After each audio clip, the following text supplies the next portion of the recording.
Hello everybody, and today we're back of course with another SCP video. Love SCP, who doesn't? Today we're going to be reacting to SCP-505 Inkstain, which is a Keter class and is apparently a K-class scenario SCP, so don't know what K-class scenario they are, so let's find out I guess. And of course this is by the Volgun, so Inkstain. Good afternoon, everyone. My name is Dr. Miller, and the SCP we're going to Oh, be hold on. looking at Okay, today. okay, sorry, I moved my thing over to the left this time. I forgot to do that last time, so they want to make that same mistake again. Is SCP-505. Object Class, Keter. Hmm. Special Containment Procedures. SCP-505 is contained in a 50 by 40 by 10 meter room at Site. SCP-505's containment area is to be sealed other than one secure airlock and a series of pipes allowing transport of SCP-5051 to storage tanks in the event Okay, of wait. There's to be seen other than one.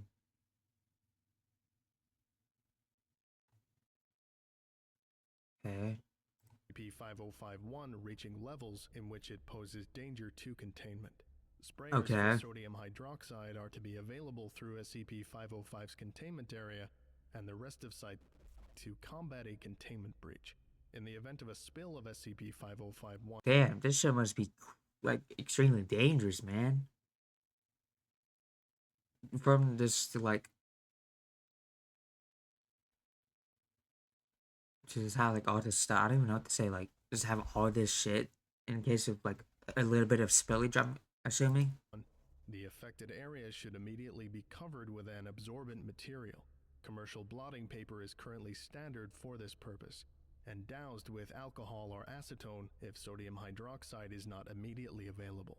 Sodium hydroxide immersion is the method of choice for SCP-5051 containment, followed by incineration of affected material if practicable. There are currently instances of SCP-5051 points of secondary contamination outside SCP-505's primary containment area. Containment in these areas is variable, but efforts have been made to make the procedures as similar to those of the primary site if possible. Of these secondary contamination zones are unable to be fully contained at this time, Damn. resulting in the spread of SCP-5051 throughout the environment. These sites are to be monitored at all Okay, times. so there's apparently like parts of SCP-505 is out in the world. What I'm getting from this is like just random spots in the world that they are, I guess, keeping an eye on. And countermeasure deployment is of the highest priority. For a complete list of SCP-5051 secondary containment sites, see Document 505, 14A. Description: SCP-505 is a model Faber-Castell fountain pen, produced in 2001. For documentation of its acquisition by the Foundation, see Addendum 5052. It is identical in all respects to a standard fountain pen, apart from its association with SCP-5051. SCP-5051 is the black ink produced by Okay. SCP-505, which exhibits the property of self-replication. Oh, okay. So that's why it's a Keter. It basically, so it self replicates itself, and it's probably that's why it's hard to like contain it. 5051 spreads Or like the secondary. I'm assuming the secondary sites because they get the primary one contained. I'm sure, but not the secondary one. a variable rate, affected by the substance it comes into contact with and the amount of SCP-5051 present. Quantities of SCP-5051 have been shown to increase at rates between 0.5 and 540 milliliters per second. Standard ink-removing chemicals are able to partially remove SCP-5051 and inhibit its spread. Oh, okay. However, sodium hydroxide is necessary to remove SCP-5051 contamination completely, and has shown to be ineffective in environments with particularly high SCP-5051 concentrations. Damn. Fortunately, the growth rate of SCP-5051 appears to be inversely proportional to its quantity at high concentrations. Okay. Whilst the observed effects of this are negligible in most cases, this inverse growth phenomenon provides the only explanation for the partial containment of SCP-5051 despite a number of cases of large-scale environmental contamination, which were projected to otherwise lead to an NK-class end-of-the-world scenario. Okay, so basically what I'm getting from this, right, is it's just a bunch of ink that grows or replicates itself depending on the environment, and that is also really hard to clean up in big amounts that could end the world, I guess. Whilst SCP-5051 exhibits no unusual properties other than its So contents, I thought the end of the world scenario was an XK class, not an NKS.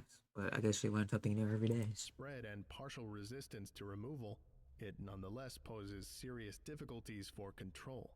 SCP-5051 will flow across non-absorbent surfaces and pass through porous surfaces in an identical fashion to normal ink. All liquid or solid objects or beings in contact with SCP-5051 will be contaminated. SCP-5051 will still adhere to non-porous surfaces, such as metals, but newly produced SCP-5051 will constantly flow off.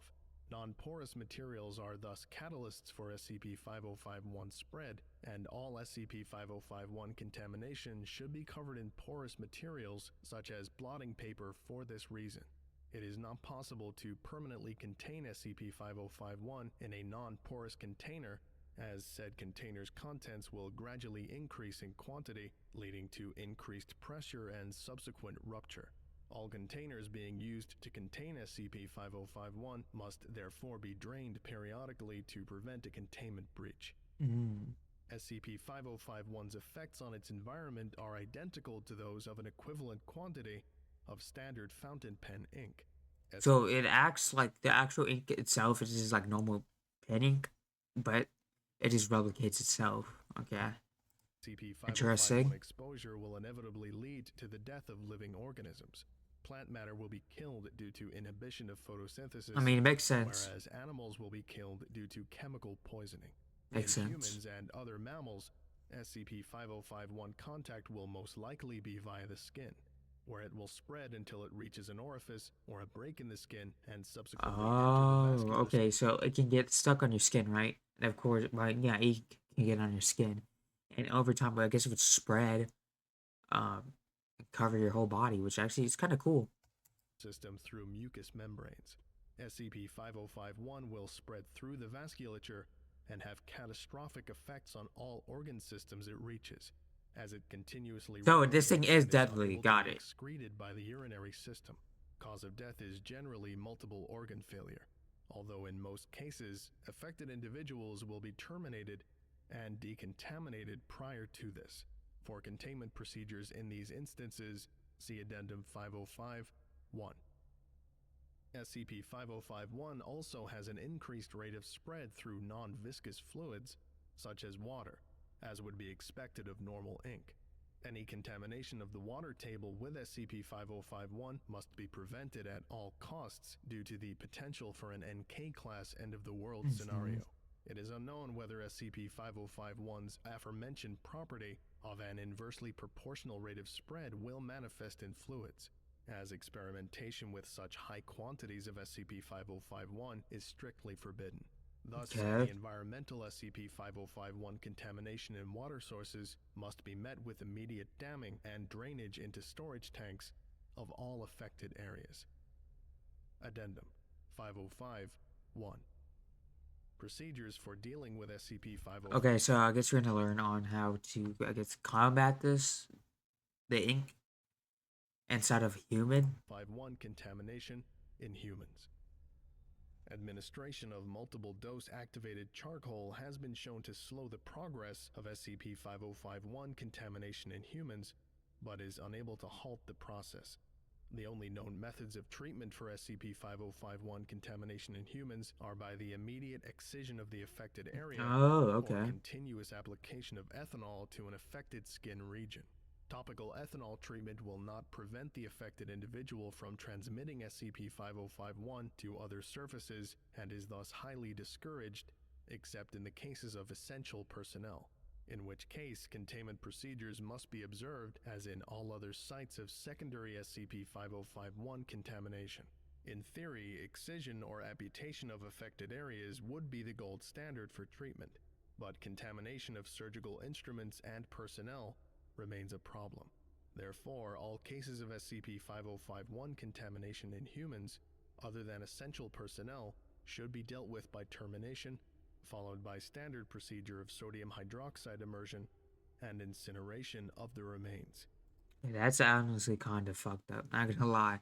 Not gonna lie to you. I mean, it does make sense because, you know, the contamination of tools and other people, like they said, but still. Addendum 505-2 SCP-505 Retrieval History.